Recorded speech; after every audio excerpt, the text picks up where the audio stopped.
there. I'll send you information. Hey Pat, how you doing? Good. Yeah, because Looking forward to your presentation. Because I don't do bonds, so. So those would be great. You said there's 5? So 4. Okay. Museum, but I'll show you that. I'll show you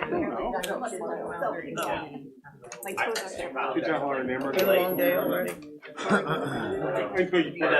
No worries. It's like nice people. Penn Cumberland. I live on the wrong side of the track. Penn Cumberland Garden Club.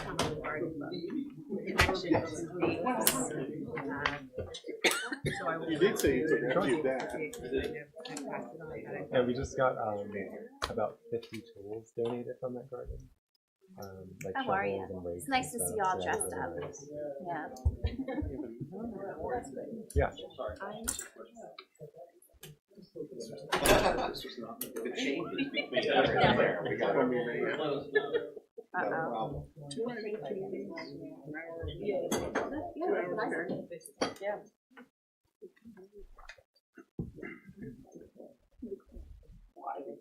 It's such a bad thing.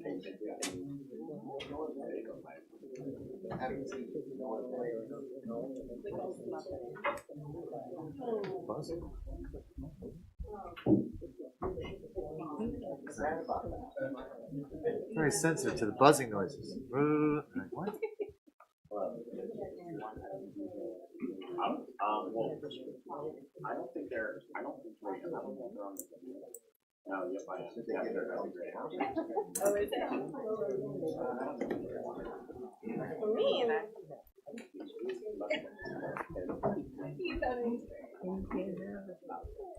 He's such a good guy.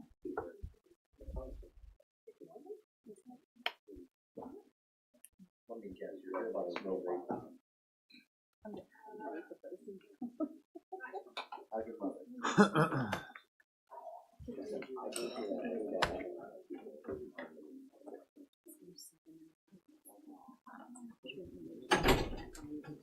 It'll stop happening.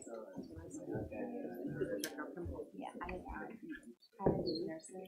They're only 2 years old. And we talk, and they're like, "Oh, Sarah has a mom voice on." I'm like, "Oh man."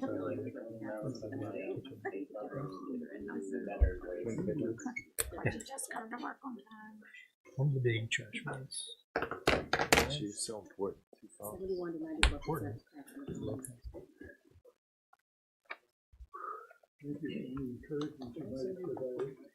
Yeah, what happened? Yeah. Oh, yeah? All right. It's exciting, huh? Hey, man. Hey, I'm glad. Just a little nudge. Yeah, yeah, that's awesome. Great. Well, good. Good. Hopefully it's will last. Give it time. Yes, sir.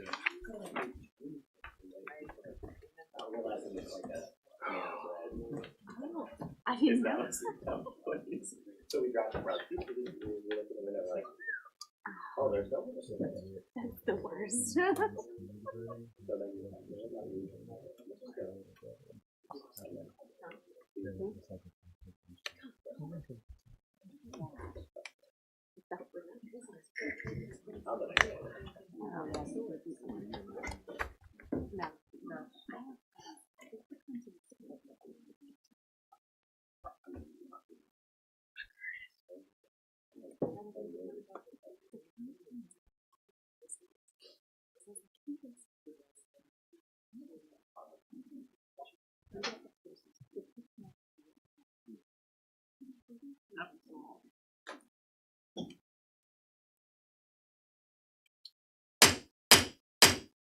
Council meeting and committee session will come to order, and we will start with the Pledge of Allegiance. Pledge allegiance to the flag of the United States of America and to the republic for which it stands, one nation, under God, indivisible, with liberty and justice for all. Roll call, please. Brenda Miller. Here. Vice President Anthony. Here. Councilman Maggerson. Here. Councilman Hooper. Here. Councilman Gary. Here. Councilwoman Martin. Here. Councilman O'Neill. Here. Mayor Ritter. Here. Solicitor Kravitz. Here. Chief Meyer. Here. CPC Arnold. Here. EMC Wardle. Here. Public Works Director Lair. Here. Superintendent Hughes. Here. Manager Thompson. Here, man. We have a four. Thank you. Just a reminder that we had an executive session on a matter of real estate prior to the meeting and after the conditional use hearing for 323 to 325 West Allen Street. Moving on to approval of the agenda. Are there any items to add or remove from the consent agenda or regular agenda? Hearing none. Are there any amendments or changes to the proposed minutes? Hearing none. Is there a motion for approval of the agenda? So moved. Vice President Anthony moves. Is there a second? I'll second. Councilwoman Agerton seconds. Any discussion? Hearing none. All in favor? Aye. Agenda is approved. Moving on to citizens' comment. Are there any citizens' comments? Ms. Doman, is that correct? Are you here for the item on the cat? I am. Can we hold your comment? I will call on you during our discussion under that particular committee item. Yes, certainly. Is that in front of everyone? Yes, that will be in front of everyone. Okay, great, because I would like my comments to be addressed to everyone since there were comments when I was not here. Yes, as an Yes, yeah, absolutely. as an invited guest, we'll have you Okay. speak during that time. Yes, thank you. Is there any other citizens' comments? Mr. Stoner. Mark Turner, 408 West Elm Street. Just got one thing I want to ask. We on the agenda guys are looking at an ordinance for $4.1 million bond. I understand the whole thing, but a lot of citizens are confused with why a $4.1 million went out for a ministry building and not for other things. Maybe we should open it up to a public meeting for accountants, residents to get their input and have their questions asked. There's a lot of concerns. They're asking a lot of questions. Why we spend on this and not on this? And one of the other questions they're asking is how we're paying for it, who's paying for it, and basically what is the necessity for it, how is it going to benefit the residents, and all this other stuff.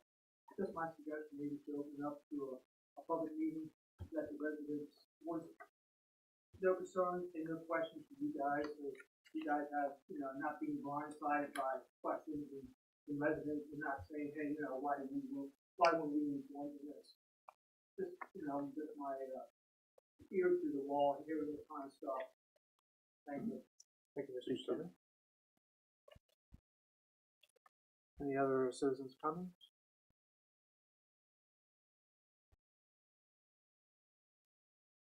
Hearing none. Mr. Mayor. Thank you. October 21, Chamber of Commerce Streets of Treats was very successful. A safe, family-oriented event. 21st, Joseph Simpson Learning and Book Center held an open to the public sale. Great reader bargain. 25th, Chamber of Commerce ribbon cutting at Dragon Hand Massage LLC. Owner Abigail Charles is the owner. The address is 38 West Allen Street. November 3, West Shore Photography Club visited Mechanicsburg. Lunch at Eccles Drugstore, welcomed by the mayor, and moved out to photograph Main Street businesses. Third, won a no-fee wedding in Gillsburg at a Christmas tree farm. Third, guest of Club-Pack Arrow of Light at St. Paul's United Church of Christ. They were given the Mechanicsburg talk, followed by questions. The 5th Troop 195 Eagle Scout Court of Honor presented a citation and a key to the city from the mayor's office to Eagle Scout Maxwell Harris at St. Joseph's Parish Life and Education Center. The 10th visited Mechanicsburg Middle School, Legacy Lap Walk to honor veterans of all wars. 15th, Mechanicsburg Vets held a mixer at CC's Restaurant.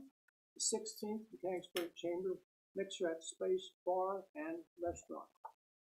17th, local churches held a student sleep out at First United Methodist Church in cardboard boxes to raise funds for homeless.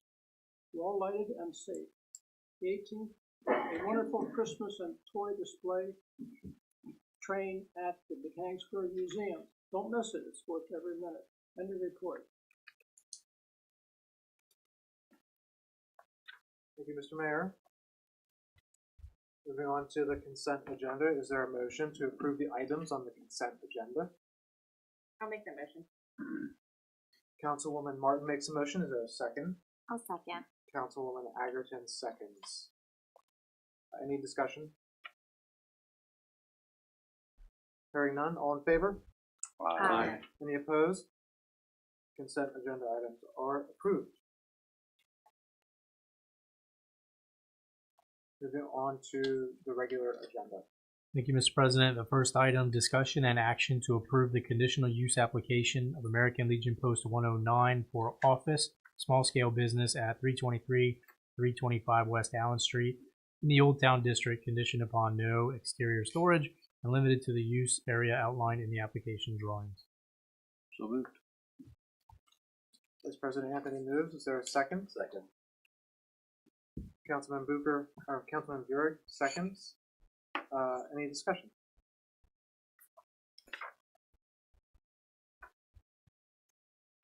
Hearing none, all in favor? Aye. Any opposed? Motion passes. Thank you, Mr. President. The next item on the regular agenda, discussion and action to enact Ordinance 1180 authorizing the issuance of general obligation bonds to finance the purchase and renovation of property for the administration of municipal services. Yeah, and before entertaining a motion, I would like to invite our bond counsel, Ben Reed, to make a brief presentation and answer any questions regarding this. Good evening. Thanks for having me. I'm Ben Reed from the Bond Council. Good to work with you again. So what's before you is an ordinance that authorizes bonds and combined aggregate of $4.1 million for the purpose of the renovation of real property, administration of municipal services borough. This proposed enactment of the ordinance was advertised in the Sentinel on Saturday to satisfy the 3-day advertising requirement of the local government and the Fed Act, which is the statute that governs municipal borrowing. And I will be brief because this is a dense, long ordinance with a lot of language in it that satisfies requirements for that act that has to be administered. But in sum, if the borough were to enact this ordinance, it would be authorizing all steps and actions needed to issue those bonds. Now, there's a lot that would have to happen before you actually price and issue bonds. So, there's the marketing of the bonds, there's the preparation, working closely with the financial advisor, PFM, filing of paperwork to the DCD to have the borrowing approved, marketing and pricing of the bonds, and drafting the closing documents to close the loan. So it authorizes all of that to happen. I'll leave it at that, and I'll answer any questions you have left. Any questions for Attorney Reed? Sorry. I was just gonna have a quick one. So just to be clear, this is not authorizing the purchase of any sort of property. It's just the next step in if we choose to do that.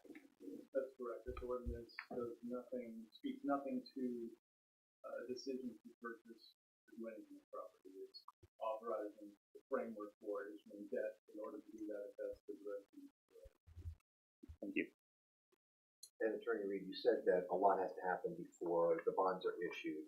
Can you just give a general time frame of how long those things would be? And can you also tell us approximately how many opportunities the public would have to hear that conversation before that occurs? I'll say that no formal action of the Borough Council will be needed after tonight to have everything proceed. So the borough's decision if it wants to have more opportunities to discuss or to present any of the updates on how the process is doing with the borough decision. Now, the timing, really the fastest this could occur, if it was full speed ahead, would be 2 to 3 months. It takes time to select, working closely with the Borough Council, the underwriter, the initial purchaser of the bond, trying to find the best rates, the best firm to garner the lowest interest rates for the borough. So it takes some time to select. take some time to prepare an offering document called an official statement that we both describe the borough for investors all over the country. They look at the bonds and then attractive investment.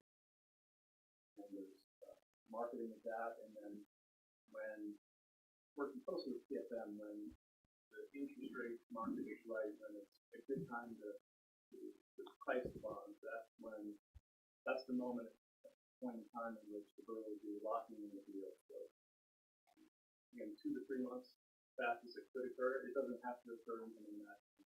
There's no, at any point in the borough, if it's like, hey, this is getting old enough to do something, we're not going to act on it. But usually 2 to 3 months is about it. Thank you. As a follow-up question, why is now a good time or the appropriate time to take this action? One of the benefits of this parameter style ordinance is it broadly authorizes everything that has to happen so that when PFM knows all the authorizations are there, the fiduciary is acting on your behalf, looking after your best interests. It's always looking at its calendar and it's looking at rates on a daily basis. I mean, that's its job. In a month or so, it might say, you know what, I think the market's going to be looking good right now, and I think next Wednesday or 10 days from now is going to be the right time to price these and get the lowest interest rate. What has happened up until about 5 or 6 years ago, a lot of times we have a decision to price bonds to coincide with the monthly meetings of the borough or council. Whatever the market is at that point in time, that's what you get. It might not be the best rate. So when you authorize everything in advance and you trust the professionals to act in your best interest, you're putting yourself in the best position to get the lowest interest rate. So that's the idea by acting now, rather than waiting until the market price. Oh, we don't have a meeting for 10 days, 30 days. We got to wait. That's the way that public finance can work. Any other questions? I could add one thing about the maximum amount. People confusing. It authorizes $4.1 million. It's not really a number out of a hat, but crunching numbers, it's possible the borough doesn't need that much money in order to undertake the project. Bonds are sold in maturity, so the bonds maturing in 2024, 5, and 6, I've been that 20 years. Investors will buy bonds with maturity. To have the debt approved in any given year, the amount approved, the actual pricing and amount of bonds can exceed what's approved by this one. There's a schedule in the back that shows the maximum amount for each year the bonds go out. PFM adds in extra dollars in each of those just in case, so that when they're pricing the bonds and working with investors, they're saying this investor wants to buy more bonds in this year and less in this year. So in order to give flexibility to PFM to actually price the bonds, this would be a lower amount than the 4.1 million. You can't exceed in any given year, else PCD would say you can exceed to go back to in short, it's cushion that's needed to give the financial advisors flexibility to appropriately price market investment. As a follow-up to that, and thank you, that was very informative. The 4.1 is not the amount that the borough would be necessarily borrowing, it's the amount the borough would be repaying. Is that correct? 4.1 is the amount that's authorized by this ordinance. If and when the bonds are marketed and priced, let's say they come in at 3.4 million, 3.5 million, I know exactly. The actual amount that's priced and locked in that the borough would be committed to at that moment in time, at a future date, the debt service would be based on that amount, not the 4. And then I'd go back to DCD and say, hey, I sent you paperwork that has approved $4.1 million. Turns out they didn't use all those bonds to accomplish the project. Take it off your records. So that's the amount of debt that's actually issued, not the amount of repayment. Thank you.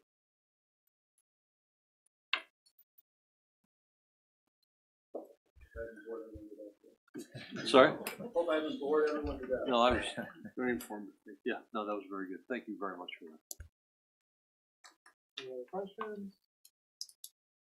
It sounds like you've really given us the most flexibility, and the ability to move forward when ready, without being rushed and being able to pull back if that's what the situation requires. Correct. There's no obligation to actually issue the bond. But nothing can happen after the point you did enact the ordinance, but it doesn't mean that you have to go through with it. Thank you for your guidance. Thank you. Thanks, Beth. Do we have a motion? So moved. Vice President Anthony moves. Is there a second? Second. I think I heard Councilman Wood. Any discussion?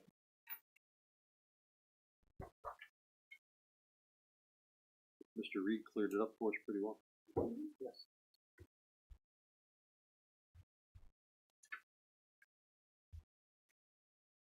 Hearing no discussion, all in favor?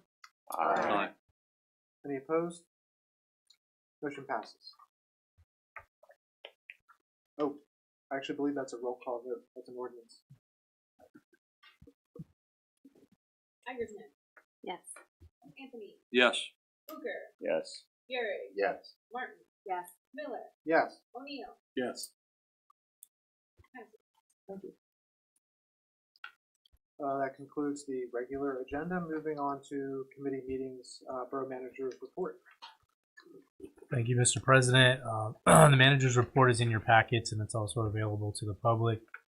3 items of interest. One is the contract for the comprehensive plan that is in review by the Planning Commission.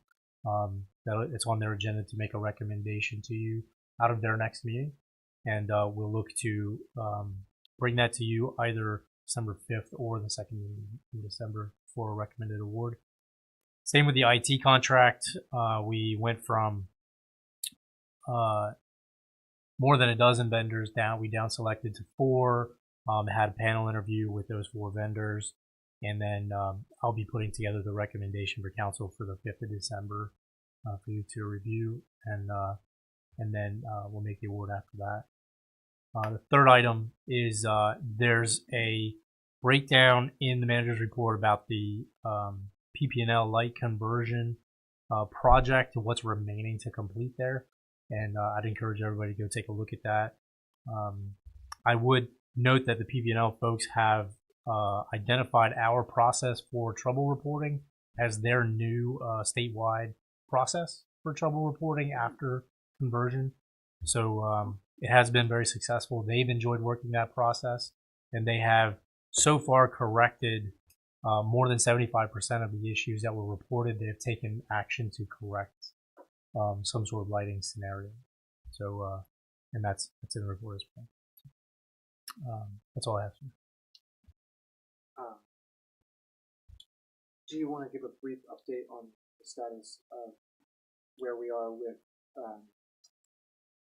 the potential decision and timeline for the potential purchase of real estate that we've discussed? Sure. Where we are right now is we are currently in negotiations drafting a sales agreement, and that would be the next action in front of the Borough Council, would be the approval of a sales agreement.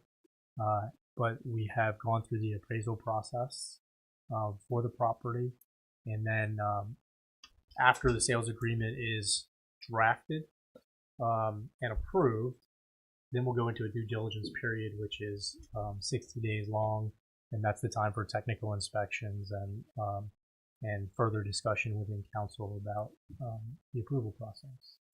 Right now, we're correlated very well with Mr. Reed's discussion of 2 to 3 months, and so that's kind of where the process is. And that's all I have. Any questions about that? No.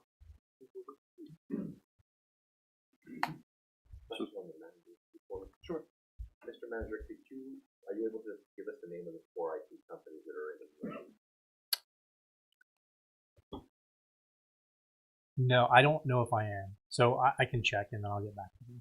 Yeah, I don't know. I just want to make a quick comment. I appreciate the charts that you give us on your report each time.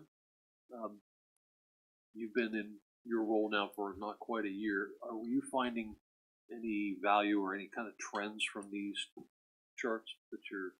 Yes, sir, I am. Admittedly, the most difficult one is Superintendent Yui's data out at the sewer plant because it's very technical in nature, but I do ask him questions about it. I think the customer service metrics on the left-hand side of that chart are the most useful. And what we see there is opportunities for automation and opportunities for a process improvement on the customer administration side. And then on the public works side, those are about demonstrating productivity. I get a lot of phone calls and questions about potholes and paving and street sweeping and leaf collection and things like that. And really, I would encourage council and the public to review those metrics because that is the quantified output of the public works effort in those areas. And what CH and I use those numbers for really is budget preparation for next year, and we use those numbers very, very, very effectively. Thank you for those. And to be clear on the purchase of real estate, we do intend to have enough conversation that the public will have opportunity to speak. Absolutely. And listen and hear. Yeah. Absolutely. There will be definitely a robust presentation in the future on that topic, and I think it's something that council looks forward to having as well as the public. So. President, could you explain why this hasn't been public prior to tonight? I think I mean, the basic description is that we were presented with an opportunity for a specific property, and it's this with negotiation with the seller. It's a seller's request, and in that process, that it remained confidential due to reasons with the property, and it's complicated because of the relationships the seller has with the tenants that are in the property, and it's important for both the buyer and the seller to maintain confidentiality in those negotiations to preserve the integrity of both sides. So that is why it's enshrined in Pennsylvania's Sunshine Act that negotiations on the purchase of real estate are able to be conducted in executive session. So, but I know that the council looks forward to having a robust public discussion on the topic in the near future. Thank you.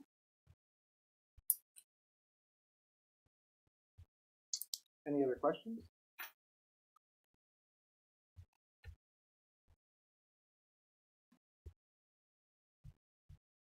Moving on to finance administration and ordinance. So we have one agenda item, which is the discussion on the requested ordinance change regarding stray cats. So you have a presenter. Yes. Ms. Dillon, would you like to take the podium and present? Good evening, everyone. I've got about 4 minutes here to tape. Primarily, initially I want to start with addressing the last meeting where this was discussed. So, my name is Marcy Doman. I've been a resident of 409 East Marble Street since 2009. But I am not only here as a resident, I am also here as a representative of the Nobody's Cats Foundation. Nobody's Cats is a high-volume trap, neuter, return clinic located on Hartsfield Drive. They opened in 2013. I've served on their board of directors for many years. I have been very active in municipality change, in personally trapping, educating, and mentoring. We recently celebrated over 48,000 cats served in the last 10 years. I apologize for not being at the 10/17 meeting. I thought I had to be invited to the committee meeting. I'm not sure where the wires got crossed, but trust me, I was at home thinking about the conversations that were occurring. In regard to those conversations, I had a few comments. One, what other TNR advocates and nobody cats are requesting regarding change in the borough. One, fully adopt TNRs to allow feeding and sheltering if a resident implements trap neuter return. Two, enforce the PA animal cruelty laws as your neighboring municipalities do, and do not allow cats to be trapped and dumped. Taking them to a shelter is a completely different thing than taking them to a landfill. Was I focused on dumping at the last meeting? Yes, I was. Why? Because it's cruel and inhumane and will most certainly lead to their death. But I am also advocating for the borough to fully adopt trap neuter return. Providing vouchers is great, and we much appreciate that. Very much appreciate that. I will utilize all 40 vouchers this year. But you must also allow for the care of the cat. You have to allow caretakers to feed and shelter the cat. Two, definition of a feral cat. A feral cat is the same domestic animal that you keep as an indoor cat. Being labeled feral is simply an indication of their level of socialization with humans. Is a 6-year-old tomcat born outside adoptable? Probably not. Are 4 or 5-week-old kittens born outside adoptable? Most definitely. I have found homes for over 24 kittens born outside in the borough this year. Those kittens came from the areas near St. Mark's, behind JoJo's, and East Cooper and Keller Streets. Number 3, Councilman O'Neill found some information that said cats are prone to other diseases when returned, and that TNR may not be as humane as I presented. You probably found something on Google that talked about toxoplasmosis. This is an extremely rare condition that can occur when you come in contact with cat feces. This can occur whether it's an indoor cat or an outdoor cat. But per the CDC, toxoplasmosis is primarily foodborne transmission. It occurs from what a human eats, not from cats. So it's something that's out there, but it is extremely rare. And when it occurs, it's primarily from humans eating food that's not cooked properly.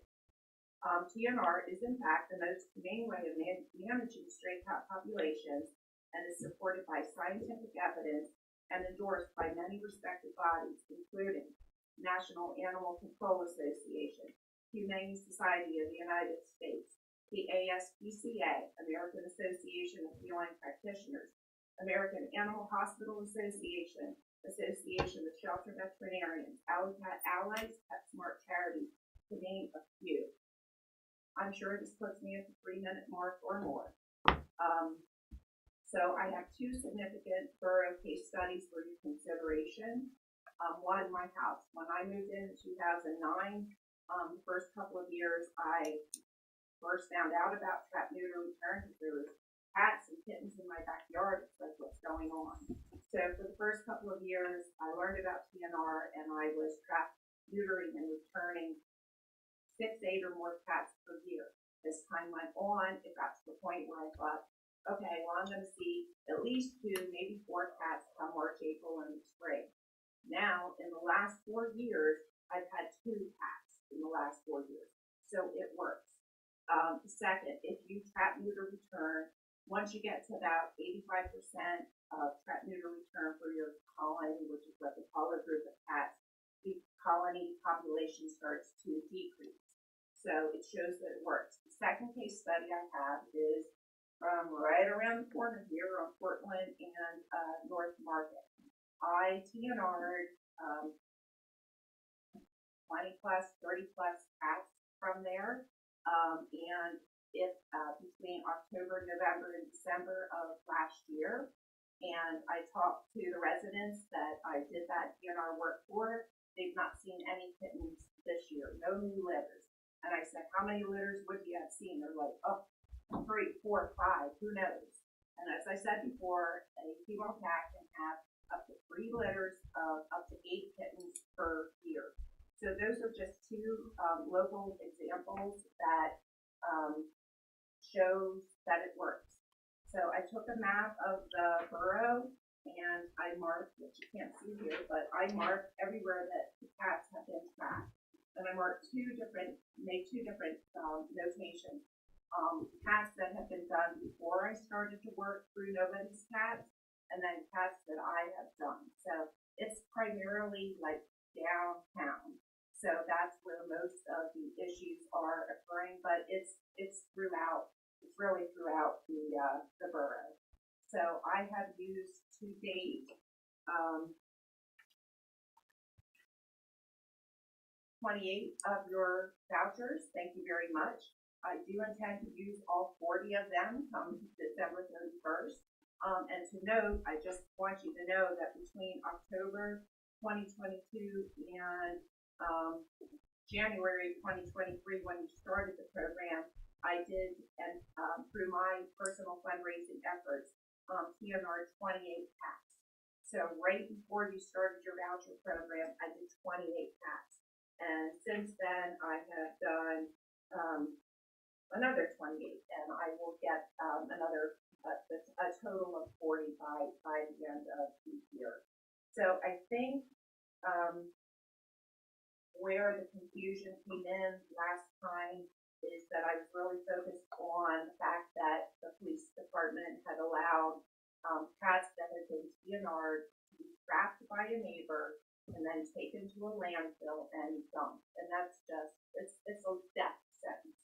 So yes, that was a focus of my talks, but I am here to talk about that. I said before, Silver Spring Township, one, Lower and Upper Allen also support, but they enforce the EA animal cruelty law, which and abandonment is animal cruelty. So I talked about that. I want you to support that, but I want you also to understand that trap meter return is a comprehensive strategy. It's not just getting them spayed and neutered.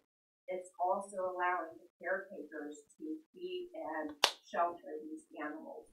So the suggested language that I provided was what I and the president of Nobody's Cats thought might be the easiest path for you to address this, but certainly, you know, there are other ways to address it. I provided the township manager with information from Lower and Upper Allen Township as well as Silver Spring. Silver Spring's ordinances only talk about dogs, so they don't have to have anything official about cats, but I've requested multiple times, please talk to them. Talk to Cheryl Neidig, the assistant township manager. She has been working with us for at least 8 years, 9 years, ever since we opened. She will tell you how the complaints have decreased, how much it has worked, while residents are happy that they're providing vouchers and allowing the caretakers to feed the cats and shelter the cats as long as they are spayed and neutered. So, and I know not all of you, but I know that some of you are like experience this. Like I know you know your neighbors have cats or you see pets. I know you do because your neighbors tell me, you know, I live beside so and so. So that's what I have to say. Any questions? Thank you for hearing me. Yeah, I have a question. So when someone is sheltering and feeding cats, they would then participate and be able to get a voucher to be able to TNR a cat? Yes. Okay. Yeah, the vouchers right now, so Silver Spring and Lower and Upper Allen, their vouchers have more flexibility to go to like York SPCA or other places. Because we just started this with the borough, I was limiting it to Nobody's Cats because they're local, they're high volume, they can handle it. The other municipalities as well, they are responsible for tracking the vouchers and handing them out. I'm doing that for you, and then we just send invoices, and I have a spreadsheet that I can send you that shows you the names and addresses of everybody that's been done, and then we just send the invoice to Sarah. But the trap neuter return, what the voucher covers is either a spay or neuter, rabies vaccination, distemper vaccination, a parasite treatment for fleas, ticks, worms, etc. And then we tip their ear. So by tipping their left ear, that's a universal signal that they have been spayed or neutered. That allows people like me that trap to look at a cat and go, "Oh, you're done, go," or "Wait, I gotta get it." And then the PA animal cruelty law, you're just asking for us to enforce it? Yes, yes, to interpret it as your neighboring municipalities do, and recognize that it is not a wild animal. It's a domestic cat that is outside through no fault of their own. They are outside because they were either they were a discarded pet or an abandoned pet or lost pet, or and then they reproduce offspring. So the more they reproduce outside, the more unsocialized humans that they get. But they're the same as any of your pet cats that you have in your house. There is no difference. It's just their level of socialization. Can I ask, what do you estimate the stray cat population is roughly in the state? Nobody's cats is as best as they can understand. Nobody's cats, when they started in 2013, estimated in the 8 counties that they served was over 300,000. So they have done 48,000 since they started in 2013. And since they're in Camp Hill, it's obviously a lot of the people that are locally here are utilizing them. Although people drive hours to come and utilize our services. We charge $40 for spay, neuter, the vaccinations, the ear tip, and the parasite treatment. And I also want to note that your residents are honest and good. So if I talk to them about the voucher program, if they have money, they're like, I don't want a voucher. I'll pay for it. So people are not taking advantage of it. The resident at the corner of North Market and Portland, I won't mention his name, but he is my chief financial officer. He did all the fundraising for the 28 cats and more. I mean, he fundraised $3,000. And I took care of Mechanicsburg cats, not just the Borough cats, but other cats. So, how do you educate the public about this program? Coming to municipalities like this, on Facebook. I started the Facebook group a year ago. I have almost 700 members now, but sometimes when I put a post reach out, I'm getting over 2,000 hits, and it's surprising because I feel like I'm talking about it all the time. But still, I run into people every day that don't know what threatening the return is, and 2, don't know that there are local resources. So it's just continuing to educate.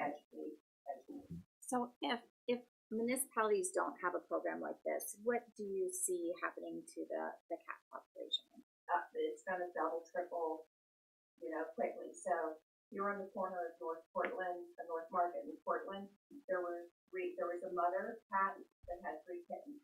Mother cat was hitting the road, and the resident said, "I'm going to take care of your kittens.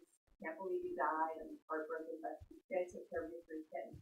Trapped all 3 kittens. One of the kittens got loose and was not able to have the cat spayed. And 2 years later, he had 26 cats. They multiply. So we say 1 + 1 = 8. So if a female cat that goes into heat at 4 months of age can have 3 litters of up to 8 kittens per year, do the math. So it just multiplies and explodes. So I know people get really upset about feeding the cats, right? That's probably the biggest. Extremely passionate about it. Yeah. Yes. So can you speak to that a little bit about why feeding the cats is important? Yeah. I mean, they're domestic animals, as I said. Are they going to hunt for mice? Yes. I know someone at the last meeting said, yes, they will. That's their nature. I'd like that. Repeat that. They will hunt for what? For mice. For the mice, okay. Yes, they will. Mice and rats. Yes, they will. Are they going, and the bird lovers get upset, are they going to get a bird or 2? Yes. Are they going to get less birds if they're fed? Yes. You know, I have 4 outdoor cats of my own, and I feed the birds. You know, I find a dead bird not even once a year, you know, so, and is it from my cats or some other cause? I don't know, but I get it. I'm a cat lover. I get upset about cats. Bird lovers get upset about birds, but really, humans, as far as birds go, humans, it's like, it's legacy park, you know, expanding into their area. It's pesticides. That is the bigger problem with birds than cats. I have 2 questions. Question 1 being, so you say you keep saying shelter and feed. So like, what is the definition of shelter? Providing outdoor shelter. So Okay. We provide coolers, like thick, like Omaha steak coolers, Okay. like thick coolers with straw, or a Rubbermaid tote with straw. That's a shelter. And then just providing them food and water. And if you have residents, like, I totally get it. Like, if you're not a cat lover and you know, your neighbor had 30 cats last year and now he has 12 cats, I totally get that. You may not understand that he has implemented trap neuter return and has like greatly improved the situation, and that it's stabilized and will decrease through natural attrition. But there are humane deterrents. So there are ways, and work with me, work with nobody's pets. There are humane deterrents for those residents that just want the guy that's trapping them and taking them to a landfill and dumping them. There's other ways to address it. I was giving my follow-up question was like, what do you suggest to do, residents to do that don't want cats on their property, destroying things, whatever? I know, like, I'm just gonna say destroying things. I don't. Yeah. Yeah. Yeah. I mean, there's like work with us. So there are sound, water, and air deterrents.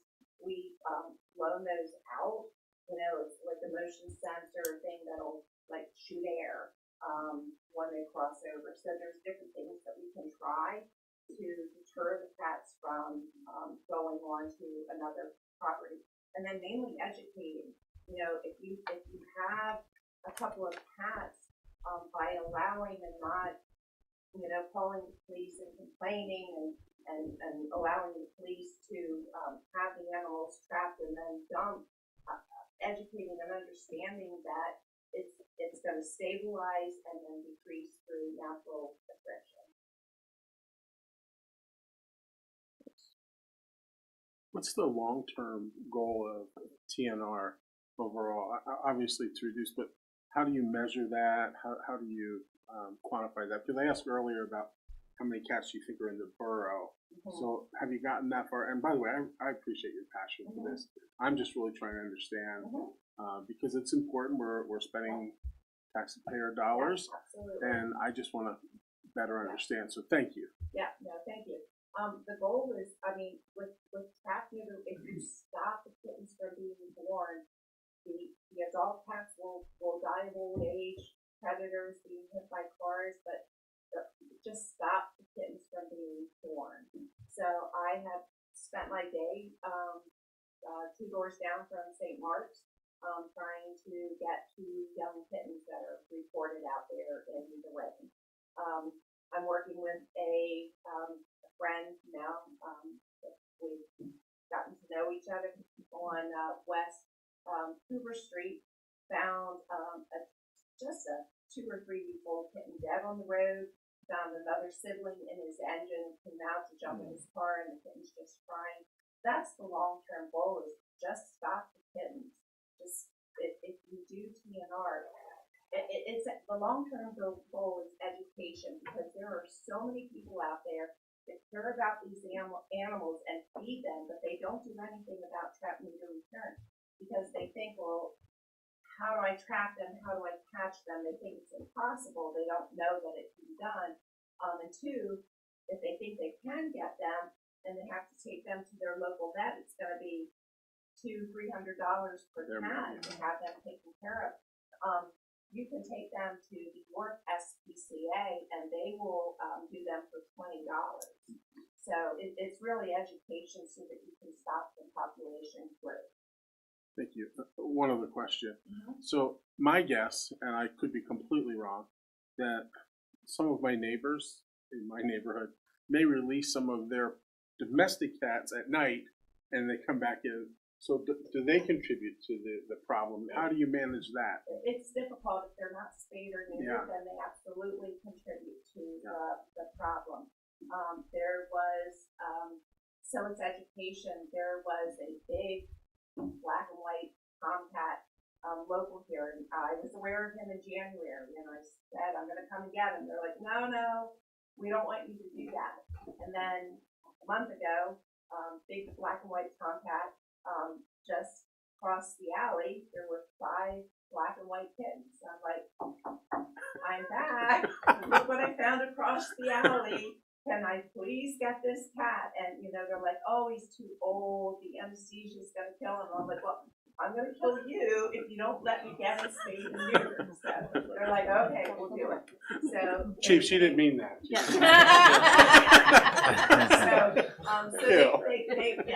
Air quotes. So I got him, and he's fine. Yeah. They thought neutering was going to kill him because he was older, and I'm like, his legacy is just please. And they just recently sent me a text and said he's so much calmer. And that's the other thing with neutering is the spraying, the fighting, the noise from mating, getting through, allowing caretakers to feed. They stop going through your trash. An unneutered male cat can't help but roam up to a mile or more. Their hormones say, go find a female, go mate. So they get neutered, and then they become nicer, gentler animals, and they stop that. They stop the fighting, the spraying, digging through the trash, and that addresses many of the neighbors' issues. I tried really hard to stay quiet. I have a follow-up to Councilman O'Neill's last question, and thank you for your information. Are there ordinances, are you aware if there are ordinances within our borough that take action against pet owners who allow their domesticated cats to roam free? I think the only ordinance is you're running at large, which includes the dogs and cats. Chief, could you elaborate a little for us? But Could you tell us a little bit about that ordinance? What is that? Your animals to run free in the borough. Okay. The cats are sometimes a little harder to establish than the owner. That's one of the bigger things. And that's where the controversy comes in when somebody is feeding them. We don't know if they're the owner or not. So that's kind of something that we have to try to figure out. So that's a great point, and I was headed there myself. So how do you find ownership? I mean, sheltering and feeding and providing medical care ownership. Yeah, well, if you're feeding them, is what we were doing until we got nobody's cat. Because they have to stay in that area so they can get them, and they also have to be fed. So when somebody does that, you just tell them, hey, that you could be considered the owner, and if they would say, well, we're doing it for nobody's cat, no problem. But really, we don't get many calls since they've been Since nobody's advocacy. And hence the name Councilman, you're nobody's cats.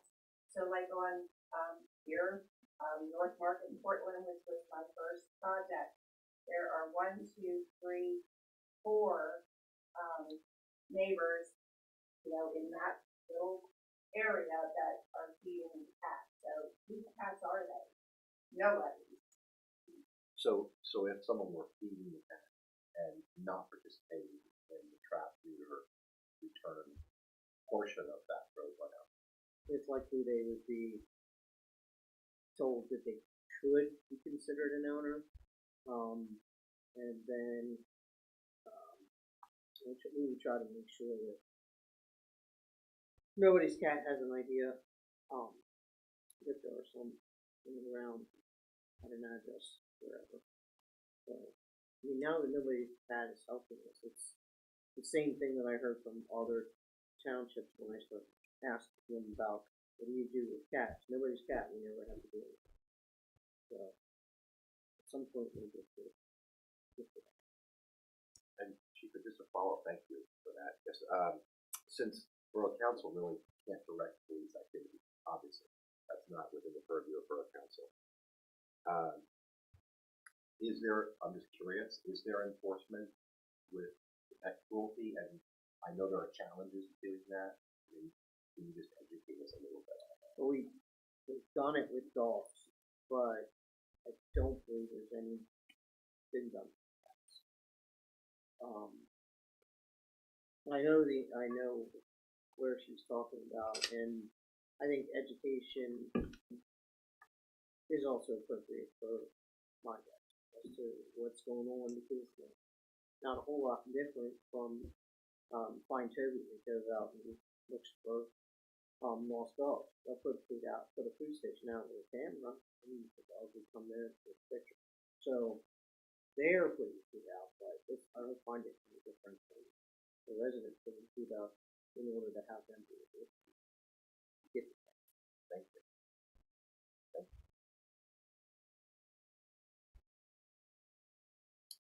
Any other questions? I think it would be appropriate to have Stillman work with Borough staff and Borough manager to collect the information necessary to provide to the solicitor and determine what ordinances we could change. Get an appropriate recommendation from Borough staff as to what we can do. We thank you for your information and your passion. It certainly is valuable to Mechanicsburg, and we really do appreciate your contribution. Just one more question real quick. You do articles, and you do Facebook or social media. Are you do any articles for local municipality newsletters or that kind of thing? And that would be, thank you for suggesting that. I mean, if you could help educate, that would be great. And as I said, so many residents, I let them know, I advertise the voucher program with all the municipalities. You know, it's kitten season, you know, call your township, call your municipality, they offer vouchers. But like honestly, so many people say, I can pay the $40, use it for somebody else, use it for the problem area where there's, you know, a lot of cats. So, but yes, education would be very much appreciated. And we can certainly provide some material for that.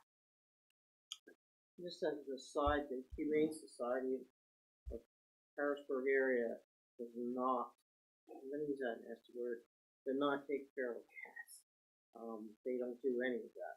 They used to, but they don't anymore. So there would be no other place for us to have them. It's very limited in being able to surrender a cat too. So I know that's probably why a lot of people let their cats go loose, because a lot of shelters will not take cats, which is a shame. Yeah, I heard I'm talking at Shenandoah Apartments now across from Snappers, and people saw me out there trapping, and a number of neighbors came over and they talked about a house fire, somebody that had Yes, that was a couple years ago. Yeah, and all the cats ran away. Yes, and so they're just out there making babies. So I mean, and why, like, if they're not your cat, why are you, you know? Right.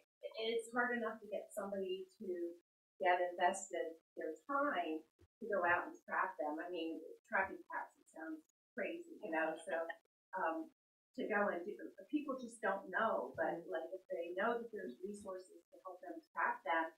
And then there's financial resources, like they're not their cats, if there's financial resources, then they're, you know, they get engaged. So I recently posted on my Facebook group, because St. March just like blew up, and I had to talk to the pastor, and, you know, and we educated each other, and we're all good now. But St. Mark's and behind JoJo's, like it just was like swarming. And I'm trapping, and as I'm driving back and forth, I saw a dead cat along the road, across from the cemetery. So I posted it on Facebook and I said, it's like we've got to, like, I need help, you know, who's going to do this? And I had like 7 people that stepped up, and I have 3 different appointments for maybe 20 cats through the end of the year, and these people are going to learn about cat neuter return. That's the goal, to educate, mentor, to get more people out there like me and others that can do this. You know, and I figured, you know, teach a man to fish, but you know, I'll come help you do your cats, but then they know how to then help their neighbors. So This is a question that I've always wondered. It's got nothing to do with, I mean, has to do with, anyway. So what happens, like, okay, so councilman's neighbor lets her cat out at night. What happens if she ends up in your trap and does it ever happen? Do people get mad? Why is my cat irritated now? Chips. we do check if it is a friendly, like a long-haired clean cat. It's a friendly cat. Yes, we scan for chips, and then we go through that. That happens very, very rarely. Do I trap cats that are someone's pets that wandered into my yard or somebody else's yard where I'm trapping? Happens all the time. When they say that was my cat, I look at them and I say, "You're welcome." So if that cat has now been spayed and neutered and vaccinated, you should have done it yourself. Right. You're welcome. Yeah. And they just say, okay, you know, thank you. So, but it's never really been an issue. And anyone that asks me about that, you know, if they're coming on your property, trap them, get them done. You know, if they're already spayed or neutered, they'll get that little ear tip, which people get upset about, but it's just like piercing your ears. I mean, it's no big deal. But then anybody that knows will look at that cat and go, "You're fine. You're spayed, neutered, you're vaccinated. You're out for whatever reason, but you're good." Thank you. All right, thank you very much. Thank you. Thank you. And Deb, I'm sorry I was not here last month. There's no indication of my lack of passion for this. That's clear. I believe that's all I have. Thank you. But before the finance section of this is over, I want to thank the finance committee for the work done on the budget this year and the budget that we voted to advertise tonight, and also give kudos to the borough manager and staff on producing a top quality budget, a very well organized and presented budget this year, and one that does not contemplate a tax increase while we are considering infrastructure upgrades such as the paving of the Broad Keller George Street area, as well as the infrastructure upgrades to Church Road and that area for our in collaboration with the municipal authority for MS4 permit, as well as eventual paving of that road. And additionally, as discussed tonight, the planning of the potential for increased debt service based on the ordinance passed tonight. Although that it's prudent to plan for, although the decision has not yet been made as to whether or not to exercise. So all of that was done within this budget without a general tax increase, and that goes to show the power of planning and the ability that this borough and this leadership can do more with less. So kudos to everybody. It was really a job well done. Moving on to Public Works and Safety. All right. We're going to start with our sanitary sewer department report. Superintendent Huger, is there anything you'd like to highlight specifically from your report? After reading through, I just want to say, how far the sanitary sewer system has come under your leadership has been very impressive. So appreciate all the work that you do. And then Engineer Mendinsky is not here this evening. Then Public Works Department, Public Works Director Lair. Anything you want to highlight from your report? I know you guys are working hard to get those leaves cleaned up. I know it's a tough thing, and then the truck's back in service. The second one, rather.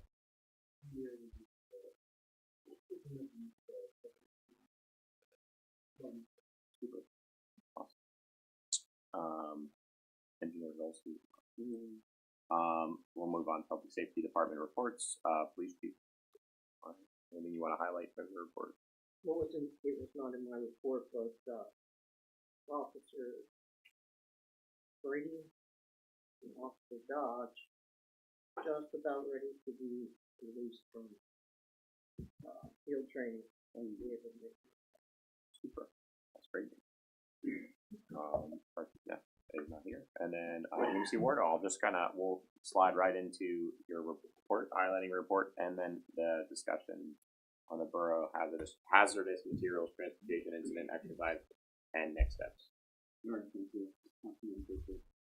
Two things to highlight from my report. The first is excited to share that Mechanicsburg Brethren in Christ Church has been approved by the American Red Cross as a designated shelter in Cumberland County. And actually the only designated shelter that has a current agreement with the Red Cross in Cumberland County. So that would be the primary shelter if we had an incident in the borough where we would work to shelter individuals who needed shelter. And they had a shelter simulation a week ago to just test that space, get people familiar with it, so it went well. I'm excited for that. The other thing I wanted to highlight and add to, because it's information we received today, there was an incident last week, in fact I guess it was also a week ago, that made it clear that the special needs register that we are working on is going to be a very successful endeavor for the borough. And actually heard from the solicitor this afternoon that he has no issues with the form as it's currently created. So now I'll be working with the borough manager and borough staff to determine how we're going to collect the data, where we're going to store the data, who will have access to entering the data, and who it will be shared with the goal of hopefully having that ready sometime around the beginning of the year. Any questions on either of those things before I go into the item on the agenda? That's silence, isn't it? Perfect. So we had the hazardous materials transportation incident exercise a few weeks ago. That was October 24th, I believe the date was. And it went really well. Almost all borough department heads were involved. We also had Penn State Health Lifeline here. The school district had the assistant to the superintendent, as well as their new school safety individual were here. Cumberland County had one of their dispatchers here, and we also had a reporter from the Sentinel who not only covered the exercise, but also observed the entire exercise just to see what's being done from an emergency management perspective in the borough. Also really appreciated having the mayor and two individuals from council here. And we had 3 observers who are emergency management coordinators in other municipalities as well. So it was a good turnout. You have a copy of the complete after action report and improvement plan, but there are a few things that I wanted to discuss this evening and highlight in a few areas for potential discussion. 2 strengths that I really want to highlight is the collaboration and consistency created by the borough manager working with the department heads will allow the entire borough operations to respond to a major incident in the borough. And I think that's a testament to the work of the borough manager in collaborating with his department heads and really bringing everybody together should there be something that would happen. And then our ability to exercise and work closely with partners, whether it's the police department, fire department, those partners, including Penn State Health Lifeline, EMS, Mechanicsburg School District, Cumberland County Department of Public Safety, is invaluable when incidents occur now and for potential incidents in the future. A few questions and areas for discussion. One is concern over who covers multiple shifts of an incident. Right now, when we think about an incident in the borough, we might have a fire that lasts 4 hours and everybody goes home and it was a long day. You know, they're all volunteers as well, except for the fire chief. Or if we have a police incident, usually it's done within 3 to 4 hours, and we're not talking about multiple operational periods where somebody is covering the same thing for more than 8 hours at a time. But if we were to have a major incident where we would need multiple shifts, my backup is the police chief and fire chief. And if there's a major incident, they're going to be occupied doing their own duties. And so who serves as the deputy EMC? Who serves as the backup to the fire chief? Who serves as the backup to the police chief? And I think some of that we kind of know, but some continuity of operations planning would probably be helpful in that regard. In addition, if Borough Hall is unusable due to the location of an incident, we need to ensure that we have a second and probably even a third location in mind that operations can occur from. And because of the need for sensitivity and security, there may be some legal considerations for that. This was part one of a two-part exercise to test our ability to respond to an incident. Part two will test our ability to respond to an environmental incident in addition to a hazardous material transportation incident. Including our infrastructure such as stormwater and sewage, and our role in collaborating with state agencies. I spoke a little bit about the special needs registry as we prepare to roll that out and have residents notified and hopefully sign up for that. It will be vital to have the support of council as we look to do that. And then the last question and area is around communication and how do we best communicate with the public and the media in an incident. And I think it would be ideal, and I know I've had conversations with the borough manager about this because we've both gone through trainings with the same individual in the past, but I think it would be helpful to have crisis and emergency risk communication training provided to borough staff. And then it may be worth us considering a survey to see how people are receiving information in the borough. Are people going to the Facebook page? Are people using Nextdoor?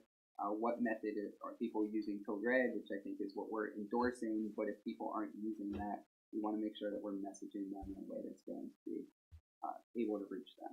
And I will share all of this with Sarah so that it gets to each of you and get some notes from the meeting as well. So that's what I had. Certainly willing to entertain any discussion or answer any questions in regards to this item. Yeah, I'd like to add a thanks to Nate for putting this together and then pulling it off.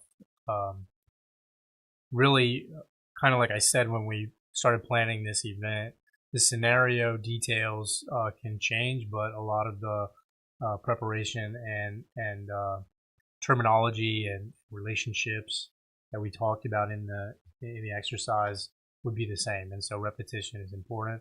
We're going to keep doing things like this in the borough.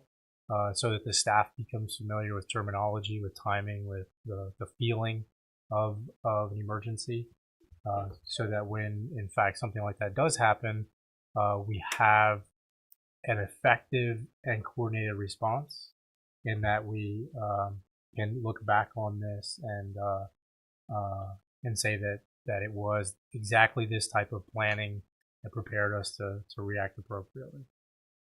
And so thanks again, and we'll just keep going in a regular cycle.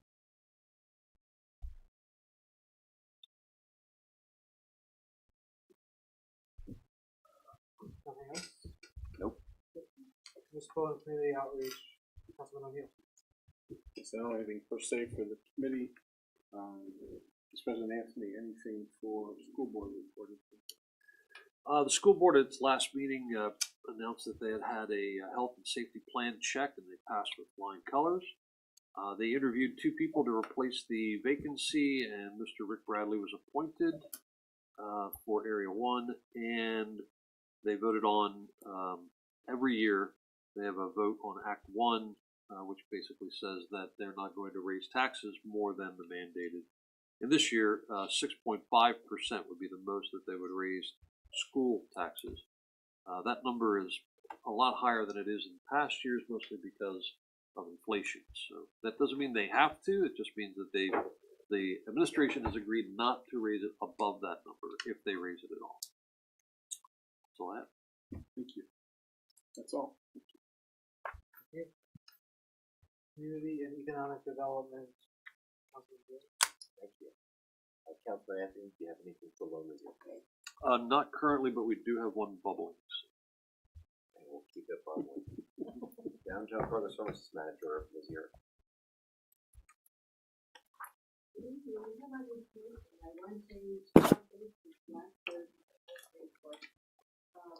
Just FYI, are, and then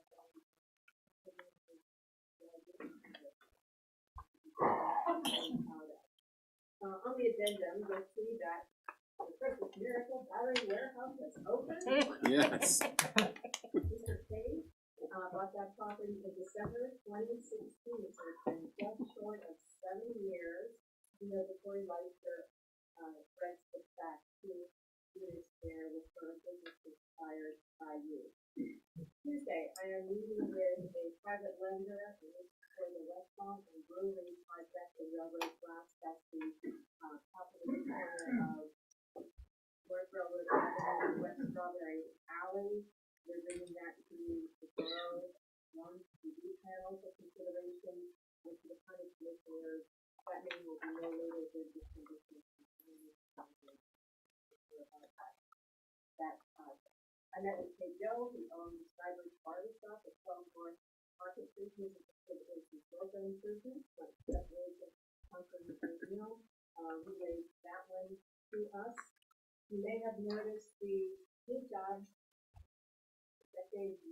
longer than decade project at 16 to 20 West Main. It's just about to take this one area that was mostly would repair there. That's a 3-story building that's like fantastic. Retail, the air raisers in the back, and the laundromat on the eastern road side. So that is done. To about base transfer that way on Cumberland Street grant, and the size of the company from the building, and it's all very nice to get that project done. The Stadium Barber Shop opened in Tom Stangray's building. That building is not quite under contract, but it has indicates that he will be purchasing it. And I agree with that. Again, in December, we had a very long conversation about condition issues, which have become a number of tenants to address that building. The last couple of years, 2 different of months and bonds elsewhere, and another one threatening to relocation efforts there. That's a particular interest to the redevelopment authority, the housing authority, we own and manage America County, which is directly behind that. They don't have a parking lot to the back of the center property. It's America parking. It's part of the issues recently as well. Main Street's looking a lot more colorful these days because we have the big building I told you about that's been painted. Also, our Duffy's building, that's our Duffy Consulting District. A couple of weeks before that, and Chief Brennan just painted his building. There'll be some additional work there next year with some updated signage. Those are all fantastic improvements. The Community Development Block Grant Round for 2024 is open now. It closes March 1st. We've been very successful in landing funds for that, most recently for the Arboretum, the Bird Sanctuary, and the walking path, and many other projects as well. The last note that I have under about future project initiative that we see success, and lots of partners have been helpful. It was almost 6 years ago, just over 6 years ago, when we had the kickoff event for the demolition of the horrible property, the condemned and fire up property right next to Preston Burger's house. Here we are 6 years later, we have buildings, we went down, we cleared the site, we built gardens in place of that building, it's been easier for the cabins, but that's all going right. This time of year when I remind myself of how grateful I am for your continued support and enthusiasm and interest in all things downtown and beyond. And at Thanksgiving time, I think it's appropriate to thank you for all of the wonderful years of service that you've provided to the downtown Mechanicsburg community. It's just been unbelievable, some of the improvements that you brought in and the businesses you brought here and the friends that have made acquaintance with each other over the years. So thank you very much. Yes, thank you.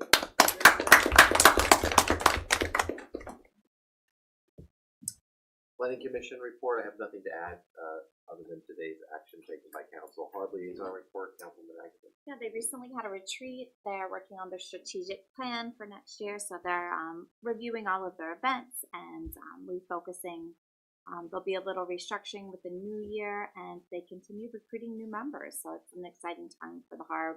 Look forward to seeing what the new year brings for them. Keep it going, partnership. Partnership, Okay. yeah. That is the first time I've ever heard you speak this. Yeah, that's it. All right, and the report. Yeah, I got those backwards. I did the Harb and the partnership backwards. So Yeah. partnership, yeah. In Harb, we have 2 people on the agenda December 4th. Got it.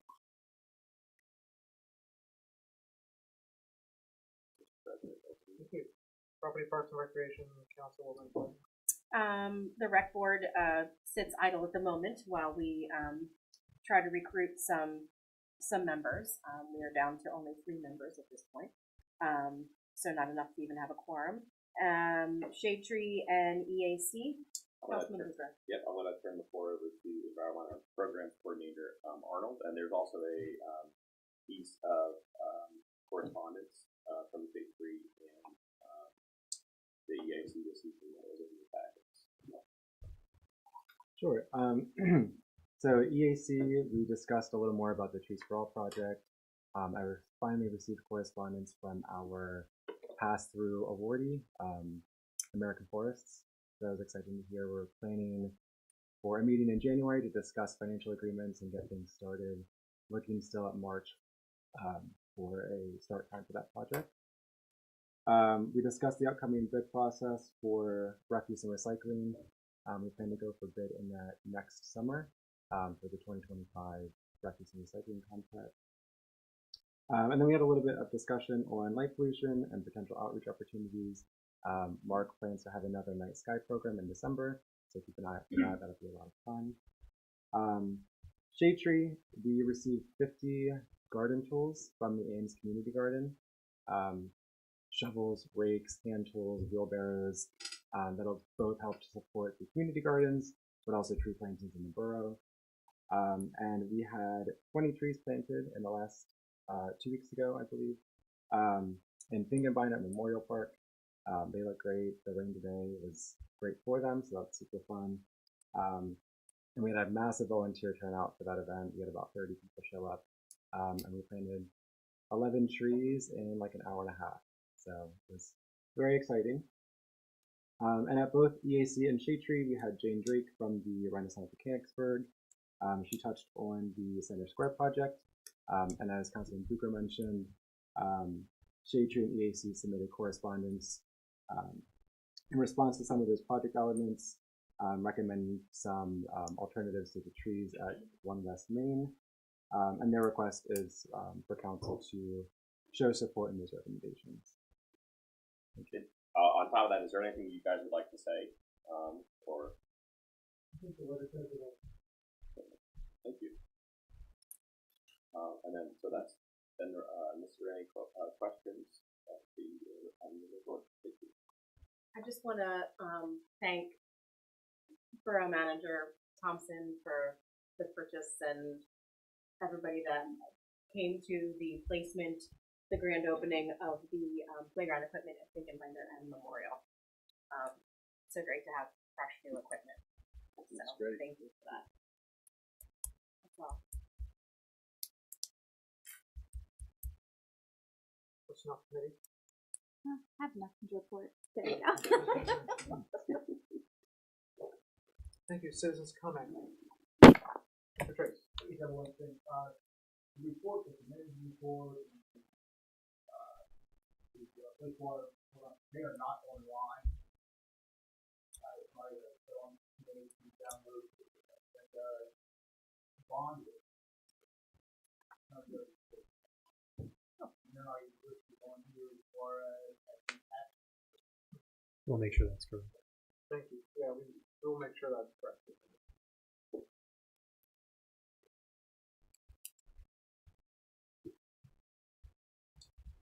Any other citizen comments?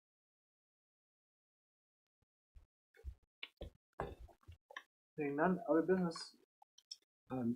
Tomorrow at 1:30 in Fingerminder, we're dedicating one of the benches that the high school group painted.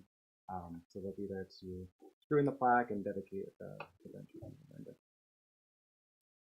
second that invite. Please do come out if you have time.